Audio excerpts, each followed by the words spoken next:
ব্যস্ততম খুলনা সাতক্ষীরা মহাসড়কে হেলে দুলে চলছে ভারী যানবাহন। বেনাপোল ও ভোমরা স্থলবন্দরের বাণিজ্যিক পরিবহনের জন্য গুরুত্বপূর্ণ এ সড়কটির এমন বেহাল অবস্থা ১ বছরেরও বেশি সময় ধরে।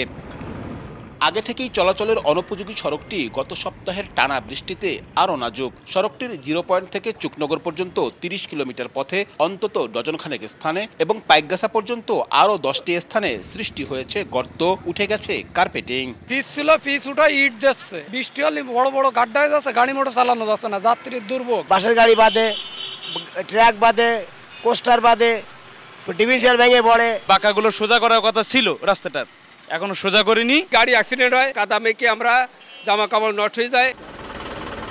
শুধু এ মহাসড়ক নয়, বিভাগের অন্তত ৬টি জাতীয় ও আঞ্চলিক মহাসড়কে একই অবস্থা। বছরের পর বছর নাজুক অবস্থায় আছে যশোর খুলনা মহাসড়কটি। নোয়াপাড়া থেকে অন্তত ২ কিলোমিটার পথ যেন কর্দমাক্ত মাটির সড়কে পরিণত হয়েছে। প্রায় ঘটছে ছোট বড় দুর্ঘটনা, বিকল হচ্ছে যানবাহন। অনেকদিন খারাপ, প্রায় ১.৫-২ বছর হবে খারাপ। একটা টিপের জায়গায় ৫ দিন ছিল আমাদের। একদিক থেকে করে আরেক দিকে নষ্ট হয়, কোটি কোটি টাকা এই রাস্তা থেকে উধাও হয়ে যায়।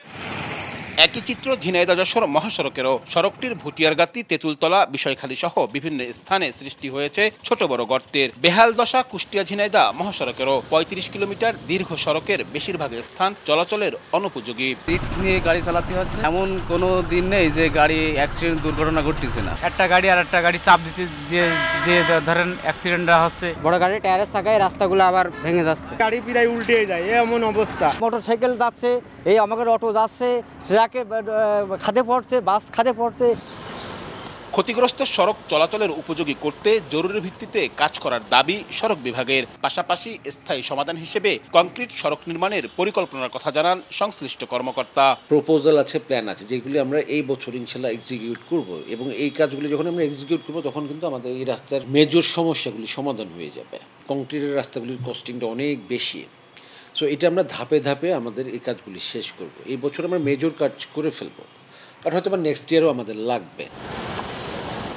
বিআরটি এর তথ্য বলছে, খুলনা অঞ্চলের এসব বেহাল সড়কে চলতি বছরের প্রথম ৬ মাসে ৩৪৪টি দুর্ঘটনায় ৩৬৩ জন নিহত ও ৪১৯ জন আহত হয়েছেন। আব্দুল্লাহ আল মামুন রুবেল, সময় সংবাদ।